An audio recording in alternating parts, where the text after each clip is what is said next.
Hello friends, स्वागत करुच्ची ज्ञान भंडार चैनल रे पुणी एक नुआ फ्रेश एपिसोड नाटी हूँ झाड़ूर यही सरल उपाय द्वारा आपण जीवन में मिल अत्यंत खुशी सुख एवं समृद्धि। समस्ते निज जीवन में सुखी रहिबाकू एवं आर्थिक रूपे संपन्न रहिबाकू चाहुछंती, किंतु एसबु जिनिस मिलिबा बहुत कष्ट। जदि आपण केवल झाड़ू रे जड़ित किसी कथा प्रति ध्यान रखिबे तेबे एहा द्वारा आपणको घरर समस्या वाद विवाद सबु समाप्त होई जिवो। आपण घरे धनर देवी माता लक्ष्मींकर वास मध्य होबो। आज मु आपणको एई वीडियो रे झाड़ू संबंधित किसी कथा विषय रे कहिबा पई जाउछि।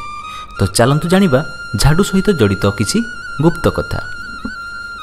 आपण मानंकु एई कथारे ध्यान रखिबा दरकार कि जेतेबेले घरर मुखिया कौनसी कार्य पाई घर बाहर को जाउछंती तेबे तांको जीवा संगे संगे घरे झाड़ू मारिबा उचित नुह। कारण यह करिबा द्वारा जेउ काम हेबाकू जाउथबो ताहा कदापि होई न थाए। सूर्यास्त हेबा परे केबे भी घरे झाड़ू मारिबा उचित नुहे, कारण यह करिबा द्वारा माता लक्ष्मी आपणको उपरे असंतुष्ट होइथांती। जेतेबेले आपण निज घरे झाड़ू लगाउछंती तेबे सबु बेले झाड़ू को सफा सुतुरा रखिबा उचित। झाड़ू केबे भी छिड़ा करी रखिबा उचित नुहे, एहा द्वारा घरे वाद विवाद उत्पन्न होइथाए।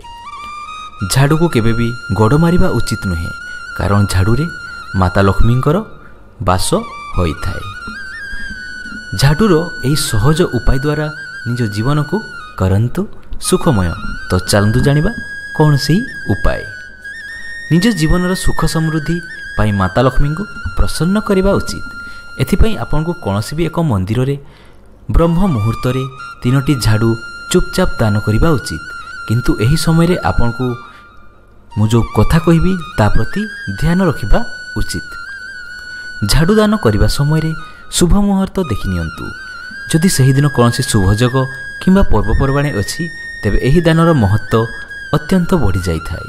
एहा द्वारा आपनक घरे माता लक्ष्मी को वास होइथाए। आपन जदि कौनसी नुआ घर प्रवेश करुछंती तेबे आपन निज सहित एक नुआ झाड़ू नहीं प्रवेश करंतु, यह अत्यंत शुभ होइथाए।